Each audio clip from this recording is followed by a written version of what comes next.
ನಿಮ್ಮ ಬಿಸ್ನೆಸ್ಗೆ ಡೊಮೈನನ್ನ ಹೇಗೆ ಪರ್ಚೇಸ್ ಮಾಡಬೇಕು ಅನ್ನೋದನ್ನ ಕಂಪ್ಲೀಟ್ ಇನ್ ಡೆಪ್ತ್ ಇನ್ಫಾರ್ಮೇಷನ್ನ ಈ ವಿಡಿಯೋದಲ್ಲಿ ನಾನು ತೋರಿಸ್ಕೊಡ್ತಾ ಇದ್ದೀನಿ.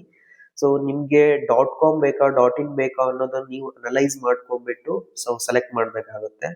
ಓಕೆನಾ? ನೀವು ಬಿಸ್ನೆಸ್ ಏನಾದರೂ ಇಂಟರ್ನ್ಯಾಷನಲಿ ಏನಾದರೂ ಬಿಸ್ನೆಸ್ನ ಮಾಡಬೇಕು ಅಂತ ಇದ್ರೆ ಡಾಟ್ ಕಾಮ್ನ ಸೆಲೆಕ್ಟ್ ಮಾಡಿ. ಇಂಡಿಯಾದಲ್ಲಿ ನೀವು ಬಿಸ್ನೆಸ್ ಮಾಡಬೇಕು ಅಂತ ಇದ್ರೆ ಯಾವುದು ಡಾಟ್ ಇನ್ ಎಕ್ಸ್ಟೆನ್ಷನ್ ಅಂತ ಇರುತ್ತೆ, ಸೊ ಅದನ್ನ ಪರ್ಚೇಸ್ ಮಾಡಿ. ಓಕೆನಾ? ಸೊ ನಾನು ತುಂಬಾ ಕಂಪ್ನೀಸ್ಗಳಿದೆ, ನಾನು ಅನಲೈಸ್ ಮಾಡಿರೋ ಪ್ರಕಾರ ಸೊ ನಿಮ್ಗೆ ಯಾವ್ದು ಬೆಸ್ಟ್ ಅನ್ಸುತ್ತೆ ಅದರಲ್ಲಿ ನೀವು ಡೊಮೈನ್ ನ ಪರ್ಚೇಸ್ ಮಾಡ್ಕೊಳ್ಳಿ. ಸೊ ನಾನು ಹೋಸ್ಟಿಂಜರ್ ಅಂತ ಸೆಲೆಕ್ಟ್ ಮಾಡ್ಕೊಂಡಿದ್ದೀನಿ. ಹೋಸ್ಟಿಂಜರ್ ಅಲ್ಲಿ ನೀವು ಸರ್ಚ್ ಮಾಡ್ಬೋದು ಸೊ ಡೊಮೈನ್ ಅವೈಲಬಿಲಿಟಿನ, ಅಥವಾ ಏನಂದ್ರೆ ಸೊ ಗೋಡೆಡ್ಡಿ ಮತ್ತೆ ಬಿಗ್ ರಾಕ್ ತುಂಬಾ ಹೀಗೆ ಕಂಪ್ನೀಸ್ ಇದೆ. ನಾನು ಸೆಲೆಕ್ಟ್ ಮಾಡಿರೋ ಕಂಪ್ನಿ ಯಾವ್ದಂದ್ರೆ ಹೋಸ್ಟಿಂಜರ್. ಹೋಸ್ಟಿಂಜರ್ ಅಲ್ಲಿ ನಾನು ಸೊ ಡೊಮೈನ್ ನ ಸೆಲೆಕ್ಟ್ ಮಾಡೋದು ಹೇಗೆ ಅನ್ನೋದನ್ನ ತೋರಿಸ್ಕೊಡ್ತಾ ಇದ್ದೀನಿ. ಗೂಗಲಲ್ಲಿ ಸರ್ಚ್ ಮಾಡಿ ಹೋಸ್ಟಿಂಜರ್ ಅಂತ, ಫಸ್ಟ್ ಲಿಂಕ್ಗೆ ಶೋ ಆಗುತ್ತೆ. ಸೊ ಇಲ್ಲಿ ಬಂದುಬಿಟ್ಟು ನೀವು ಸರ್ಚ್ ಬಾರಲ್ಲಿ ಸೊ ನಾನು ಆಲ್ರೆಡಿ ಒಂದು ಡೊಮೈನ್ನ ಸೆಲೆಕ್ಟ್ ಮಾಡಿದ್ದೀನಿ. ಏನಂತ ಅಂದರೆ udyogaflash.com ಅಂತ. ಜಸ್ಟ್ ನಾನು ಏನು ಮಾಡ್ತೀನಿ, ಕಾಪಿ ಮಾಡ್ಕೊಂಡ್ಬಿಟ್ಟು ಸರ್ಚ್ ಬಾರಲ್ಲಿ ಪೇಸ್ಟ್ ಮಾಡಿ ಸರ್ಚ್ ಅಂತ ಮಾಡ್ತೀನಿ. ಜಸ್ಟ್ ಅಗೇನ್ ನಾನು ಮತ್ತೆ ಸರ್ಚ್ ಮಾಡ್ತೀನಿ ಡೊಮೈನ್ ನೇಮ್ನ. ಇಲ್ಲಿ ಅವೈಲಬಿಲಿಟಿ ಗೊತ್ತಾಗುತ್ತೆ ನಿಮಗೆ, ಎಕ್ಸಾಕ್ಟ್ ಮ್ಯಾಚು ಡೊಮೈನ್ ನೇಮ್ ಇದೆ ಅಂತ ಗೊತ್ತಾಗುತ್ತೆ. ಸೊ ಮೇಕ್ ಇಟ್ ಯುವರ್ಸ್ ಅಂತ ಕ್ಲಿಕ್ ಮಾಡ್ತೀನಿ. ಸೊ ನೆಕ್ಸ್ಟ್ ಏನಂದರೆ ಸೊ ನಿಮಗೆ ಅವೈಲಬಿಲಿಟಿ ಇದೆ ಡೊಮೈನು. ಸೊ ಈಗ ನೆಕ್ಸ್ಟ್ ಪ್ರೋಸೆಸ್ ಏನಂದರೆ ಸೊ ರಿಜಿಸ್ಟರ್ ಆಗುತ್ತೆ ಡೊಮೈನು. ಸೊ ಸ್ವಲ್ಪ ಲೋಡ್ ಆಗ್ತಾ ಇದೆ. ಓಕೆನಾ? ಸೊ ಇಲ್ಲೇನಂದರೆ ಸೊ ಡೊಮೈನು 3 ಇಯರ್ಸ್ ಅಂತ ಇದೆ. 3 ಇಯರ್ಸಿಗೆ ಪ್ರೈಸ್ ಇಷ್ಟ ಅಂತ ತೋರಿಸ್ತಾ ಇದೆ. ಆ್ಯಕ್ಚುಲಿ ಅಲ್ಲಿ ಏನು ಮಾಡಬೇಕು ಅಂದರೆ 1 ಇಯರ್ಗೆ ನೀವು ರಿಜಿಸ್ಟ್ರೇಷನ್ ಮಾಡಬೇಕಾಗುತ್ತೆ. ಸೊ ನನಗಿಲ್ಲಿ 1 ಇಯರ್ಗೆ ಅಷ್ಟೇ ಬೇಕಾಗಿರೋದು, ಹಾಗಾಗಿ ನಾನು 1 ಇಯರ್ ಅಷ್ಟೇ ಸೆಲೆಕ್ಟ್ ಮಾಡ್ತಾ ಇದ್ದೀನಿ. ಸೊ ಪ್ರೈಸ್ ವೇರಿಯೇಷನ್ ಆಗುತ್ತೆ. 1 ಇಯರ್ಗೆ ಎಷ್ಟಿರುತ್ತೆ ಸೊ ಅಲ್ಲಿ ನಿಮಗೆ ಪ್ರೈಸು ಶೋ ಆಗುತ್ತೆ. ಸೊ ಇಲ್ಲಿ ನೋಡ್ಬೋದು 904. ಓಕೆನಾ? ಸೊ ಇಲ್ಲಿ ನೋಡ್ಬೋದು ನೀವು. So domain registration, icon fee, domain privacy ಇದೆಲ್ಲ ಇರುತ್ತೆ. ಸೊ 904ಗೆ ಸೊ ಕಂಟಿನ್ಯೂ ಮಾಡ್ತೀನಿ ನಾನು. ಸೊ ಕಂಟಿನ್ಯೂ ಕೊಟ್ಟ ತಕ್ಷಣ ಸೊ ನಿಮಗೆ ನೆಕ್ಸ್ಟ್ ಪ್ರೋಸೆಸ್ ಏನು ಅಂದರೆ ಸೊ ಡೀಟೇಲ್ಸ್ ಎಲ್ಲ ನೀವು ಮೆನ್ಷನ್ ಮಾಡಬೇಕು. ಏನಂದರೆ ಸೊ ಕಂಪ್ಲೀಟಾಗಿ ಏನೇನು ಸೊ ಅಡ್ರೆಸ್ ಆಗಿ ಫಸ್ಟ್ ಏನಂದರೆ ರಿಜಿಸ್ಟರ್ ಆರ್ ಲಾಗಿನ್. ನನಗೆ ಆಲ್ರೆಡಿ ಹೋಸ್ಟಿಂಜರಲ್ಲಿ ಅಕೌಂಟ್ ಇದೆ, ಹಾಗಾಗಿ ನಾನು ಲಾಗಿನ್ ಮಾಡ್ತಾ ಇದ್ದೀನಿ. ಅಥವಾ ನೀವು ಗೂಗಲಿಂದ ಆಟೋ ಲಾಗಿನ್ನ ಯೂಸ್ ಮಾಡಿಕೊಂಡು ಸೊ ಜಿಮೇಲಿಂದ ಸೈನ್ ಇನ್ ಆಗ್ಬೋದು. ಜಸ್ಟ್ ನಾನು ಇಮೇಲ್ ಐ ಡಿನ ಎಂಟರ್ ಮಾಡಿಕೊಂಡು ಏನಂದರೆ ಸೊ ಹೋಸ್ಟಿಂಜರ್ ಅಕೌಂಟನ್ನ ಲಾಗಿನ್ ಮಾಡ್ತಾ ಇದ್ದೀನಿ. Gmail I D and password. Just login ಅಂತ ಕ್ಲಿಕ್ ಮಾಡ್ತೀನಿ. ಲಾಗಿನ್ ಅಂತ ಕ್ಲಿಕ್ ಮಾಡಿಕೊಂಡು ಸೊ ಏನು ಮಾಡ್ತೀನಿ ಅಂದರೆ ಸೊ ಅಕೌಂಟ್ನ ಲಾಗಿನ್, ಹೋಸ್ಟಿಂಜರ್ ಅಕೌಂಟ್ನ ಲಾಗಿನ್ ಮಾಡ್ತಾ ಇದ್ದೀನಿ.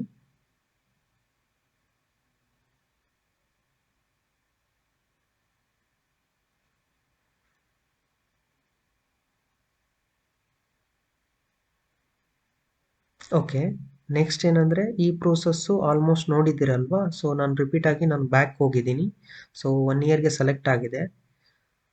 ಓಕೆನಾ? ಜಸ್ಟ್ ಕಂಟಿನ್ಯೂ ಅಂತ ಕೊಟ್ಟ ಮೇಲೆ ಸೊ ಬಿಲ್ಲಿಂಗ್ ಅಡ್ರೆಸ್ ಬರುತ್ತೆ. ಇಲ್ಲೇನಂದರೆ ಕಂಪ್ನಿ ಡೀಟೇಲ್ಸು.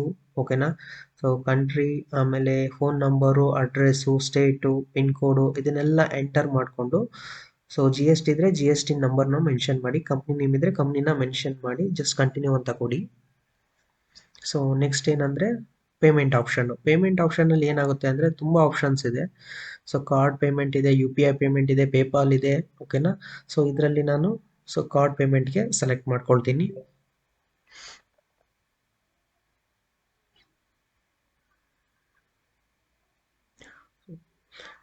ಇದು ಕಂಪ್ನಿ ಬಂದ್ಬಿಟ್ಟು ಇಂಟರ್ನ್ಯಾಷನಲ್ ಆಗಿರೋದ್ರಿಂದ ಯು ಪಿ ಐಯಲ್ಲಿ ಏನಂದರೆ ಕೆಲವೊಂದಿಷ್ಟು ಆಪ್ಷನ್ಸು ಬೇಗ ಪೇಮೆಂಟ್ ಆಗಲ್ಲ, ಹಾಗಾಗಿ ನಾನು ಕಾರ್ಡ್ ಪೇಮೆಂಟ್ನ ಸೆಲೆಕ್ಟ್ ಮಾಡ್ತಾ ಇದ್ದೀನಿ. ಓಕೆ, ಸೊ ನೆಕ್ಸ್ಟು ಇಲ್ಲೇನಂದರೆ so name of the card. ಇಲ್ಲೇನಂದರೆ ಕಾರ್ಡ್ ಏನಿದೆ, ಕಾರ್ಡ್ ಯಾರ ಹೆಸರಲ್ಲಿದೆ ಅದನ್ನು ಮೆನ್ಷನ್ ಮಾಡಬೇಕು. ನೆಕ್ಸ್ಟು ಕಾರ್ಡ್ ನಂಬರ್ನ ಮೆನ್ಷನ್ ಮಾಡಿ. ಸೊ ಎಕ್ಸ್ಪೈರಿ ಡೇಟು ಮತ್ತು ಸಿ ವಿ ವಿ ಕೋಡ್ನ ಎಂಟರ್ ಮಾಡಿ ಸಬ್ಮಿಟ್ ದ ಪೇಮೆಂಟ್ ಅಂತ ಕೊಡಬೇಕಾಗುತ್ತೆ. ಸೊ ನಾನು ಅದನ್ನು ಮೆನ್ಷನ್ ಮಾಡ್ತಾ ಇದ್ದೀನಿ. ಎಕ್ಸ್ಪೈರಿ ಡೇಟ್ ಇದೆ, ಎಕ್ಸ್ಪೈರಿ ಡೇಟ್ನ ಮೆನ್ಷನ್ ಮಾಡಿಬಿಟ್ಟು ಸಿ ವಿ ವಿ ಕೋಡ್ನ ಮೆನ್ಷನ್ ಮಾಡಿದ್ರೆ ಸೊ ಪೇಮೆಂಟು ಕಂಪ್ಲೀಟ್ ಆಗುತ್ತೆ.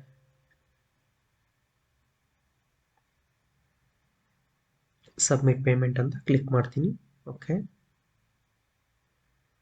ಸೊ ಈಗೇನಂದರೆ ಸೊ ಡೈರೆಕ್ಟಾಗಿ ಏನು ರೇಸರ್ ಪೇ ಇಂಟಿಗ್ರೇಷನ್ ಆಗಿರೋದ್ರಿಂದ ಸೊ ಅದಕ್ಕೆ ನಾನು ನನ್ನ ಕೊಟ್ಯಾಕ್ ಬ್ಯಾಂಕಿಗೆ ಏನಾಗುತ್ತೆ ಅಂದರೆ OTP ಜನರೇಟ್ ಆಗುತ್ತೆ ನನ್ನ ಮೊಬೈಲ್ ನಂಬರ್ಗೆ. ನಾನು OTPನ ಎಂಟರ್ ಮಾಡಿಕೊಂಡು ಸಬ್ಮಿಟ್ ಅಂತ ಕೊಟ್ಟಾದಮೇಲೆ ಸೊ ನನ್ನ ಅಕೌಂಟಿಂದ ಸೊ 904 ರುಪೀಸು ಸೊ ಡಿಡಕ್ಟ್ ಆಗುತ್ತೆ.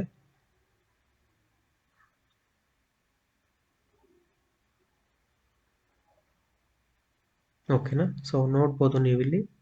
So payment okay, it's done. ಸ್ವಲ್ಪ ಲೋಡ್ ಆಗ್ತಾ ಇದೆ.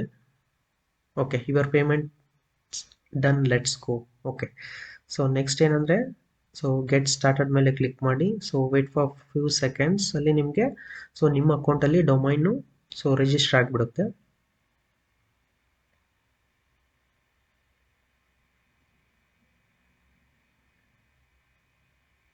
ಜಸ್ಟ್ ಒಂದು ಫ್ಯೂ ಸೆಕೆಂಡ್ಸಲ್ಲಿ ನಿಮ್ಮ ಅಕೌಂಟಲ್ಲಿ ಫೆಚ್ ಆಗಿರುತ್ತೆ ಡೊಮೈನ್ ನೇಮು.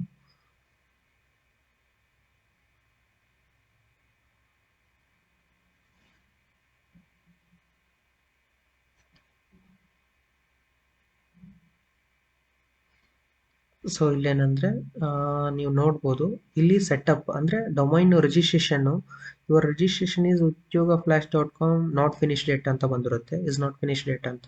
ಸೊ ಅದನ್ನ ಕಂಪ್ಲೀಟಾಗಿ ಅಡ್ರೆಸ್ ವೆರಿಫಿಕೇಷನ್ ಮಾಡಬೇಕಾಗುತ್ತೆ. ಸೆಟಪ್ ಅಂತ ಕ್ಲಿಕ್ ಮಾಡಿ. ಸೊ ಹೋಸ್ಟಿಂಜರಲ್ಲಿ ಇದು ಒಂದು ಯುನೀಕ್ ಆಪ್ಷನ್ ಇದೆ.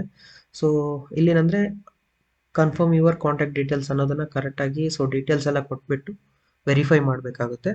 ದ ಫ್ಯೂ ಸೆಕೆಂಡ್ಸ್ ಏನಂದರೆ ನಿಮಗೆ ಅಕೌಂಟ್ ಅಂದರೆ ಡೊಮೈನ್ ಆ್ಯಕ್ಟಿವೇಶನ್ ಆಗುತ್ತೆ. ಸೊ ರಿಜಿಸ್ಟರ್ ನಂಬರ್ಗೆ ಒಂದು OTP ಹೋಗುತ್ತೆ. ಆ OTPನ ಸೊ ಇದರಲ್ಲಿ ಎಂಟರ್ ಮಾಡಿದ್ರೆ ಡೊಮೈನು ವೆರಿಫಿಕೇಷನ್ ಆಗುತ್ತೆ.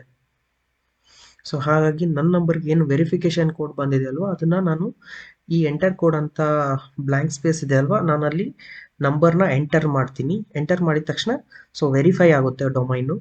ಓಕೆನಾ, ಸೊ ಸ್ವಲ್ಪ ಟೈಮ್ ತೊಗೊಳುತ್ತೆ ಆ್ಯಕ್ಚುಲಾಗಿ ಡೊಮೈನ್ ವೆರಿಫಿಕೇಷನ್ ಆಗೋದಕ್ಕೆ.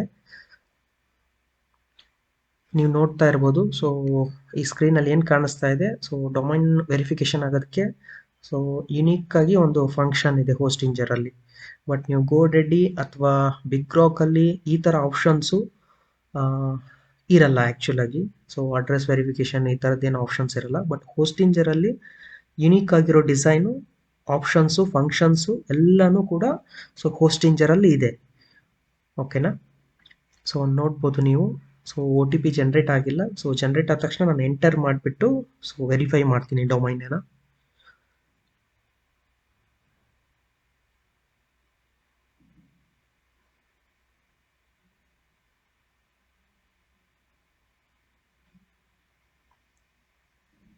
ಓಕೆ, ಒಂದು ವೇಳೆ OTP ಬಂದಿಲ್ಲ ಅಂದರೆ ರೀಸೆಂಡ್ ಅಂತ ಕೊಟ್ಟು ಸೊ ಮತ್ತೆ ನಿಮ್ಮ ಇಮೇಲ್ ಅಥವಾ ಮೊಬೈಲ್ ನಂಬರ್ಗೆ ಮತ್ತೆ OTP ಜನ್ರೇಟ್ ಆಗುತ್ತೆ. ಸೊ ಅವಾಗ ಏನು ಮಾಡ್ತೀನಿ ಅಂದರೆ so again I have to send the OTP.